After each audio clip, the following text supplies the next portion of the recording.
Assalamualaikum warahmatullahi wabarakatuh. Alhamdulillahi rabbil alamin. Wa bihi nasta'inuhu ala umuri dunya waddin. Asyhadu an la ilaha illallah wahdahu la syarikalah wa asyhadu anna Muhammadan abduhu wa rasuluh.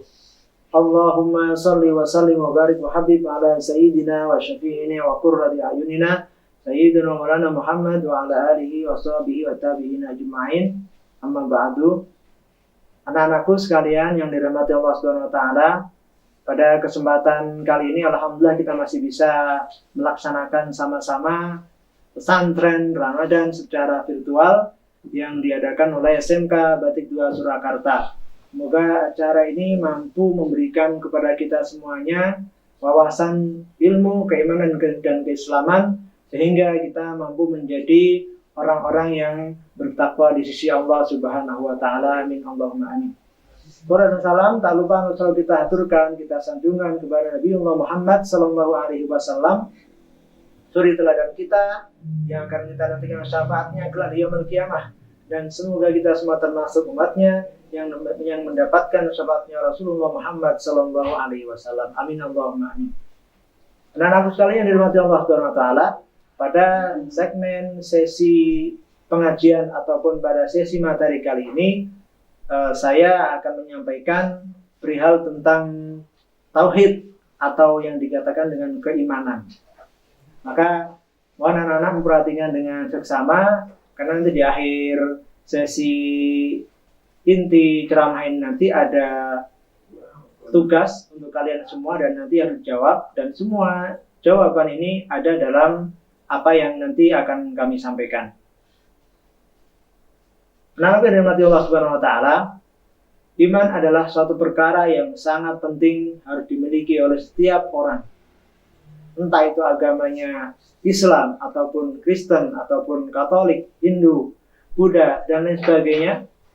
Itulah yang namanya keimanan. Maka bagaimana juga dengan kita yang alhamdulillah kita telah dilahirkan oleh ibu kita dengan keadaan Islam. Maka ini adalah kesyukuran yang sangat besar. Agama adalah nikmat yang paling besar. Karena apa? Karena dengan agama ini hidup kita akan berarti, anak-anak sekalian. Tanpa agama, maka orang ini akan binasa. Maka dari itu, mari sama-sama kita belajar bersama.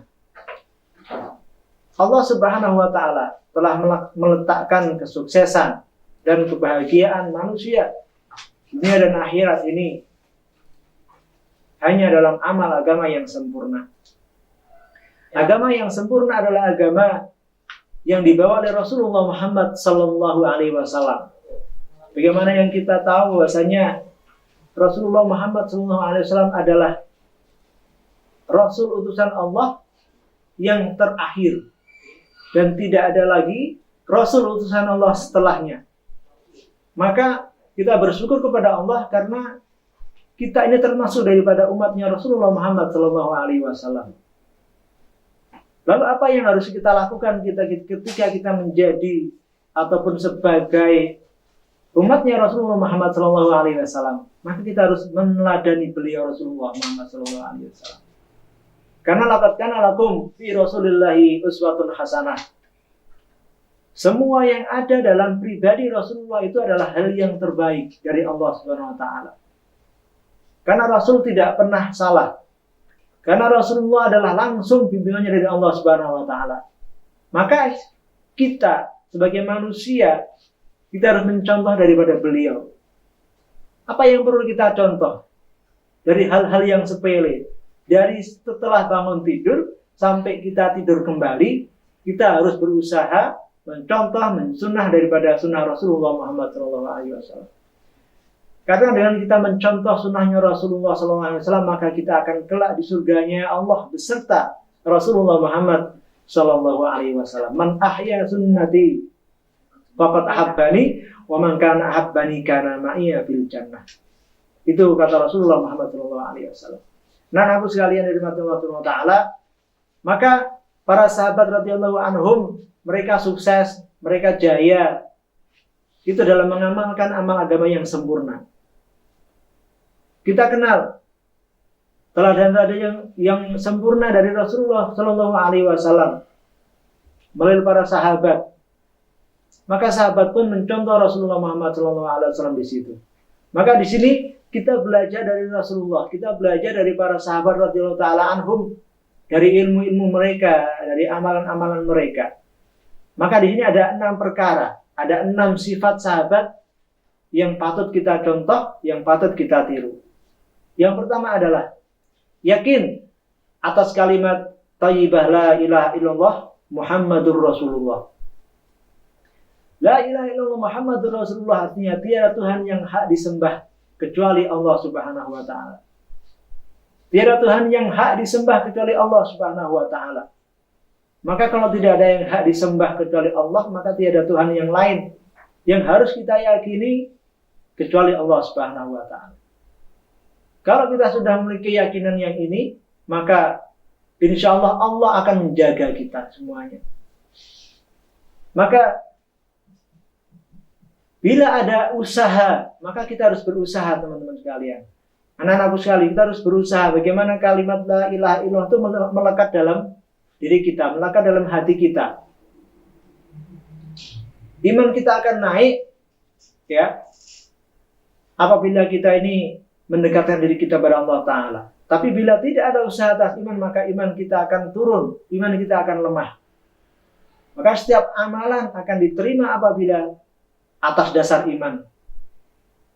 Sekali lagi, setiap amalan akan diterima apabila atas dasar iman kepada Allah Subhanahu wa taala. Maka iman adalah satu kekuatan yang dapat mendorong seseorang untuk mentaati seluruh perintah Allah Subhanahu wa taala dengan cara kita mengikuti daripada sunnah Rasulullah Muhammad sallallahu alaihi wasallam.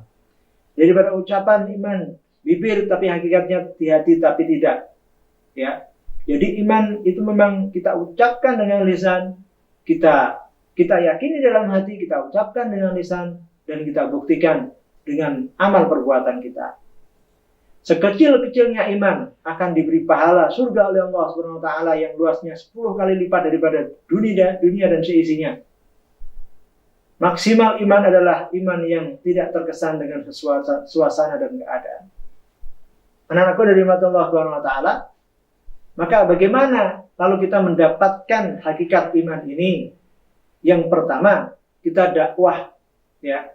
Kita sering-sering menyampaikan, kita sering-sering mengingatkan diri pribadi kita, mengingatkan saudara-saudara kita tentang kalimat ini, la ilaha illallah Muhammadur Rasulullah.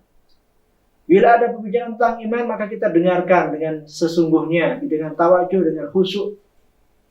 Karena apa? Karena dengan seperti itu, lambat laun maka iman kita akan naik, iman kita akan semakin baik. Maka anak-anakku sekalian, nasihat itu sangat penting. Banyak nasihat, ya. Kalian bisa dapat nasihat dari ceramah televisi, dari browsing di HP, ataupun dari yang lain-lain. Maka jangan sampai kita ini menyepelekan yang namanya nasihat. Mungkin saat itu kita nggak butuh nasihat itu. Tapi yakinlah suatu saat pasti kita butuh yang namanya nasihat itu. Maka ketika seseorang sudah tidak mau dinasihati, maka kita harus waspada. Karena waktu yang akan menghukum kita. Nah, kemudian mengubah pembicaraan hal-hal yang tidak bermanfaat dengan pembicaraan tentang keyakinan kepada Allah Subhanahu wa taala. Kemudian berdoa supaya kita mendapat hakikat iman kepada Allah Subhanahu wa taala. Inilah cara-cara bagaimana cara agar iman kita ini, agar keyakinan kita kepada Allah semakin dekat, semakin dekat. Maka bila seorang telah mengucapkan kalimat la ilaha illallah Muhammadur Rasulullah, maka dia harus mengeluarkan seluruh kebesaran keyakinan dalam hatinya, ya. Kemudian terhadap makhluk pun dihilangkan, ya, dan kebendaannya dihilangkan, dan masuklah kebesaran-kebesaran Allah dalam hatinya. Inilah hakikat daripada kalimat la ilaha illallah Muhammadur Rasulullah. Jadi hal-hal dunia kita hilangkan, kebesaran-kebesaran makhluk dalam hati kita hilangkan, dan kita masukkan kebesaran Allah Subhanahu wa taala dalam hati kita masing-masing. Inilah cara yang diterapkan, yang dicontohkan oleh para Rasulullah Muhammad SAW. Maka bila usaha atas iman ini terus-menerus kita istiqomah, maka insya Allah iman kita akan semakin kuat. Iman kita akan mampu melaksanakan seluruh perintah Allah SWT dan sunnah-sunnah Rasulullah Muhammad SAW. Pada saat itu agama akan sempurna dengan dirinya. Yang kedua, anak-anakku sekalian, setelah iman dengan kalimat La ilaha illallah Muhammadur Rasulullah, maka yang kedua adalah kita harus mendirikan yang namanya sholat. Anak-anakku sekalian, tidak heran jika setiap ustadz, setiap ceramah, di mana saja, setiap nasihat, ya, baik secara langsung ataupun tidak langsung, itu mengingatkan kita terus tentang sholat. Kenapa? Karena sholat itu adalah hal yang paling krusial, hal yang paling penting, hal yang paling mendasar bagi setiap manusia, setiap umat muslim. Kita semuanya. Karena tolak ukur seseorang itu dinilai dari sholatnya itu.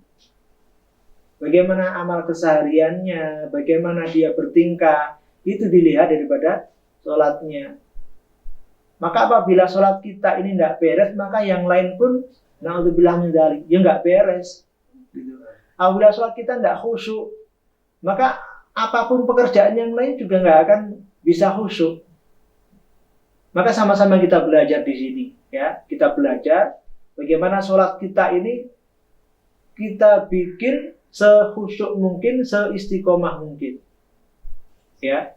Maka dikatakan kalau kita sedang sholat itu, kalau kita nggak bisa lihat Allah, maka seakan-akan kita itu dilihat oleh Allah.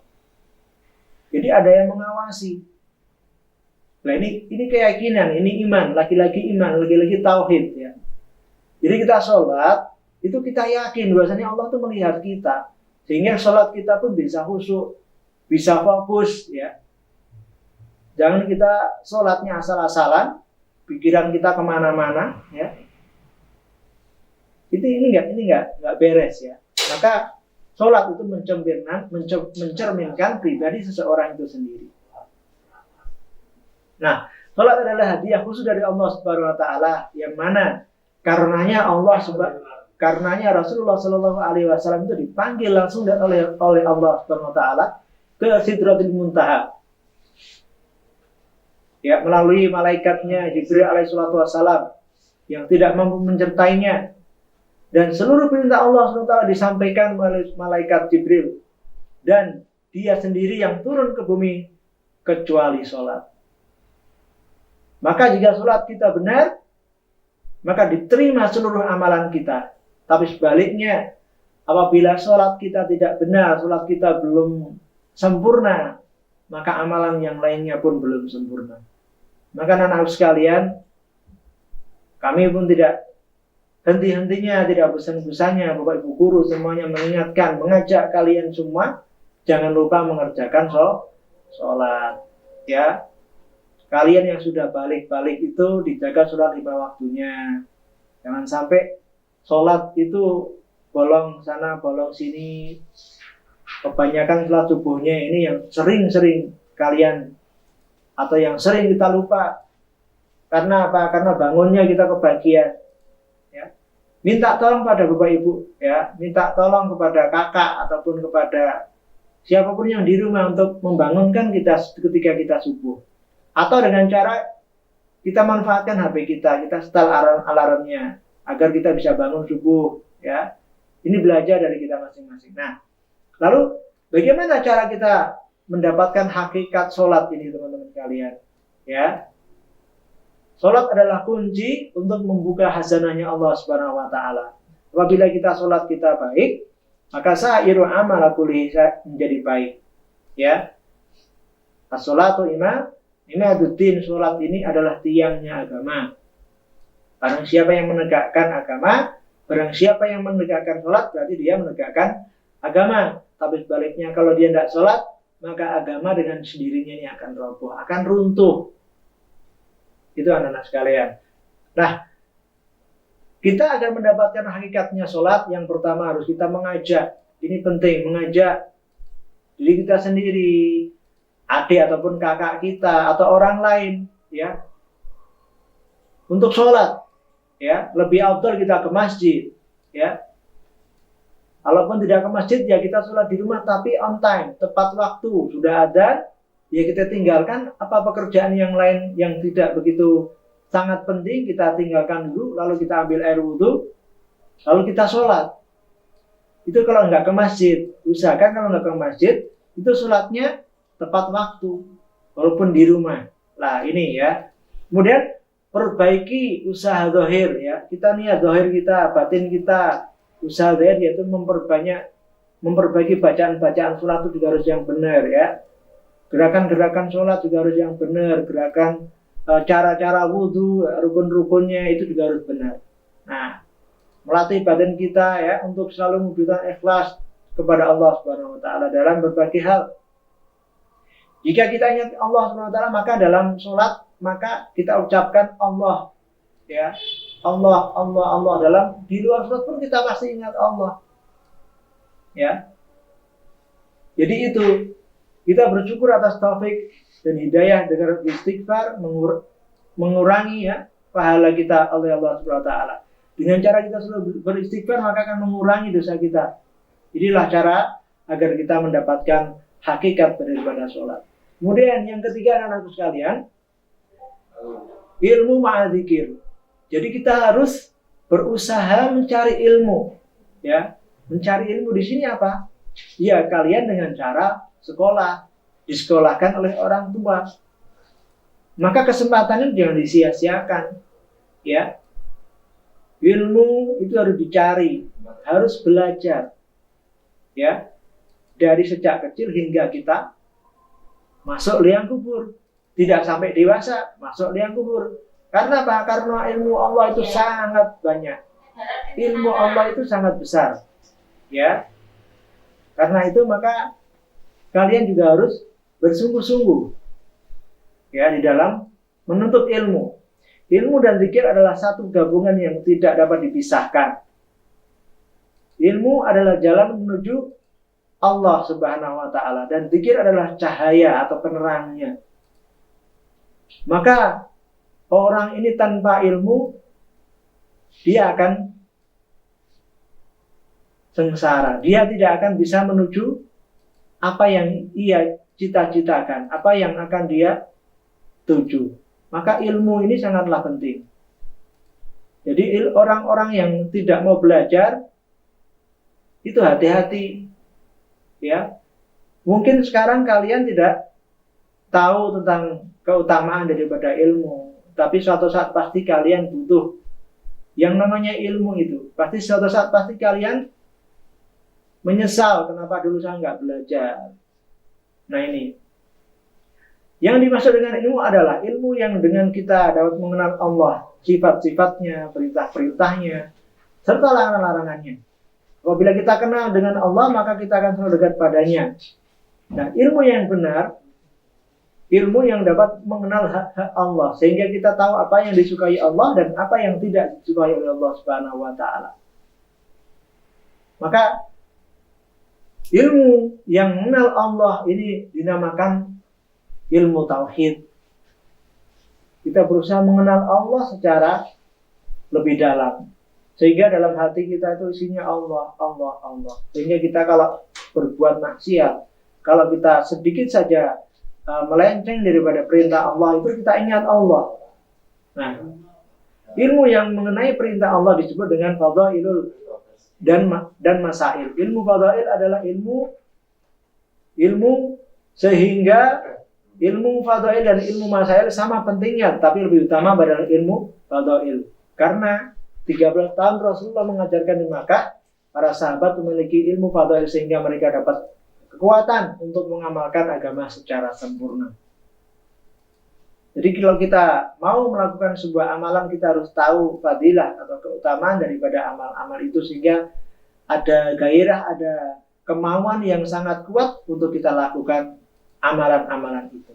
Lalu bagaimana cara kita mendapatkan daripada ilmu itu? Yang pertama adalah ilmu tauhid dengan cara bertanya, ya, dengan cara bertanya, dengan cara membaca, dan dengan cara mendengarkan.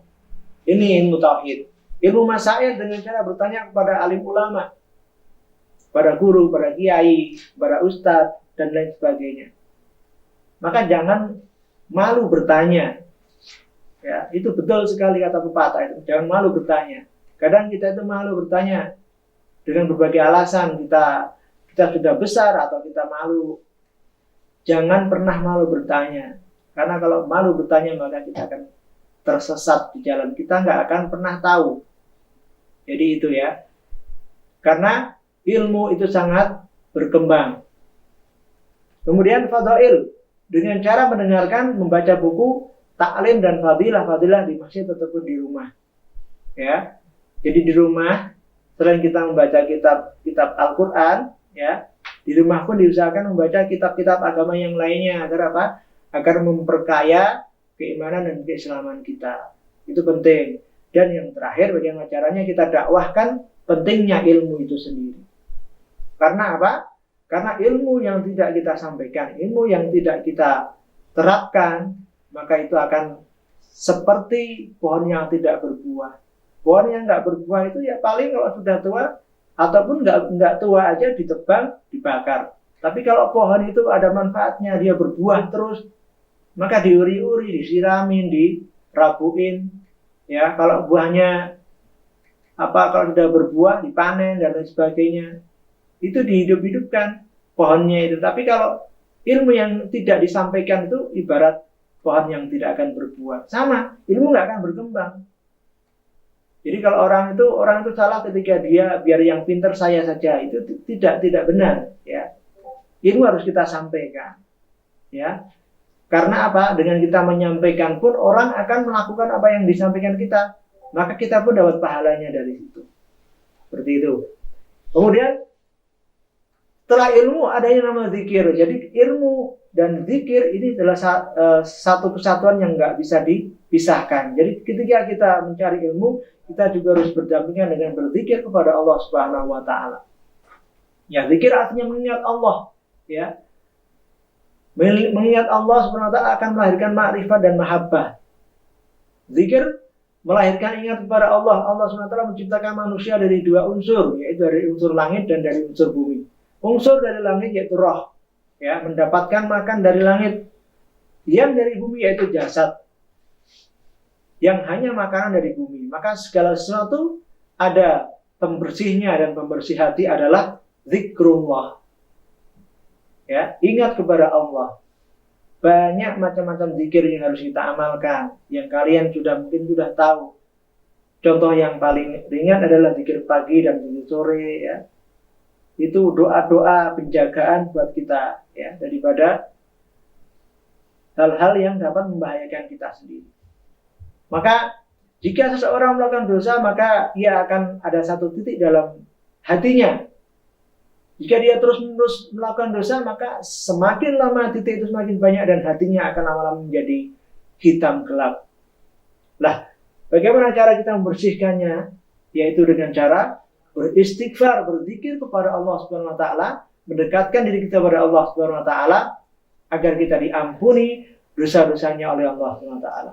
Dan alhamdulillah juga kebetulan pada saat ini kita masuki bulan suci Ramadan yang pada kali ini adalah memasuki 10 daripada pertengahan bulan suci Ramadan, yang mana di sini adalah dibukakannya pintu maghfirah Allah Subhanahu wa taala. Maka mari anak-anak sekalian, perbanyak istighfar, ya. Perbanyak zikir kepada Allah Subhanahu wa taala. Subhanallah, alhamdulillah, wala ilaha illallah, wallahu akbar. Ya. Subhanallah, alhamdulillah, wala ilaha illallah, wallahu akbar, dan zikir yang lainnya. Yang ringan-ringan, ya. Ini akan sedikit banyak akan memberikan pahala yang baik buat kita semuanya. Lah, lalu bagaimana cara kita mendapatkan hakikat daripada zikir ini? Yang pertama adalah dengan cara membaca Al-Quran. Nah, ini kemudian membaca tasbih, ya, takbir dan tahlil. Ini yang sering kita rutinkan selepas sholat fardu. Maka kalau habis sholat itu jangan langsung pergi, ya anak sekalian. Habis sholat itu duduk sejenak, kita berzikir kepada Allah, kita baca itu, ya. Subhanallah, alhamdulillah, wala ilaha illallah, wallahu akbar, ya, membaca tasbih, takbir, tahlil 33 kali, dan setelah itu berdoa, ya. Ini sangat penting. ya. Dan jangan lupa setiap selepas sholat itu kita doakan orang tua kita, ya.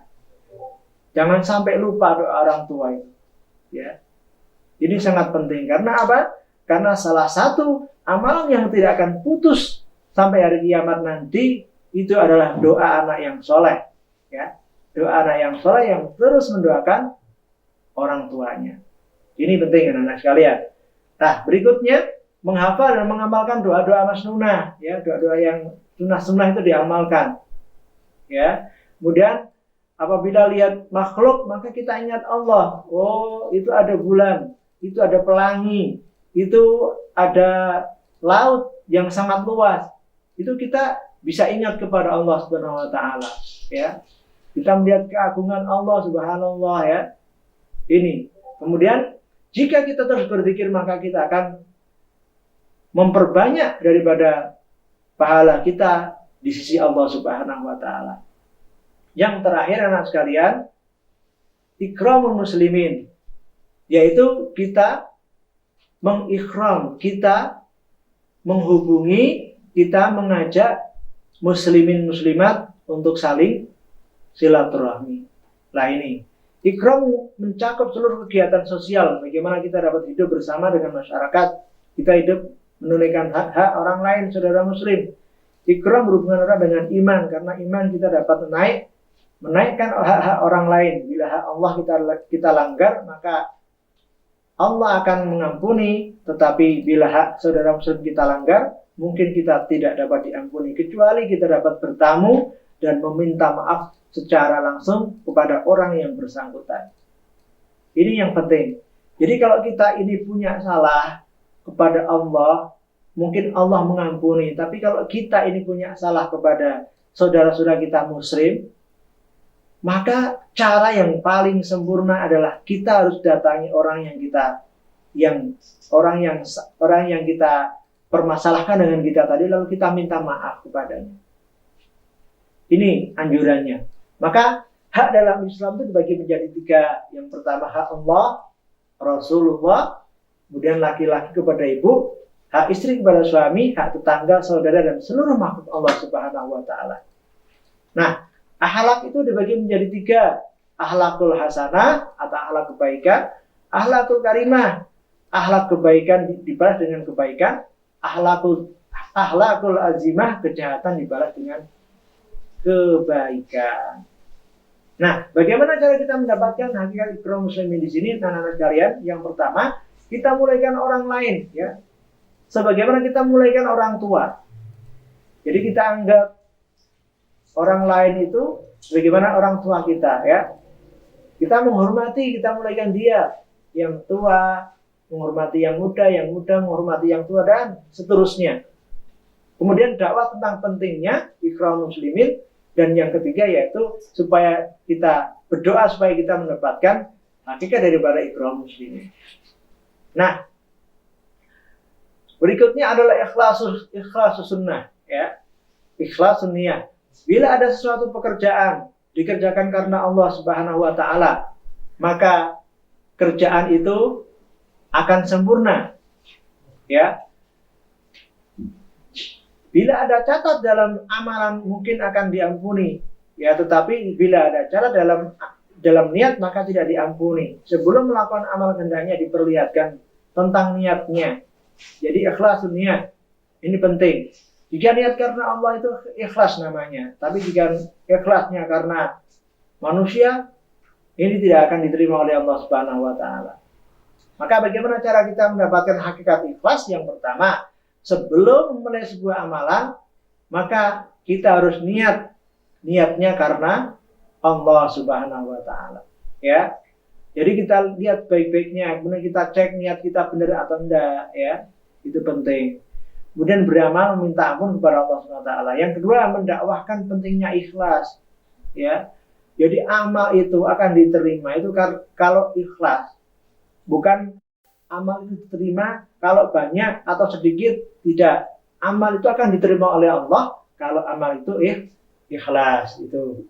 Kemudian ikhlas adalah rahasia Allah dengan hambanya. Sekalipun malaikat tidak tahu nilainya ikhlas, bahwa amal kita Yang ikhlas Allah simpan saja sampai kapan bertemunya dengan Allah. Maka anak-anak sekalian, itu tadi beberapa hal yang bisa kami sampaikan tentang sifat-sifat sahabat yang harus kita teladani.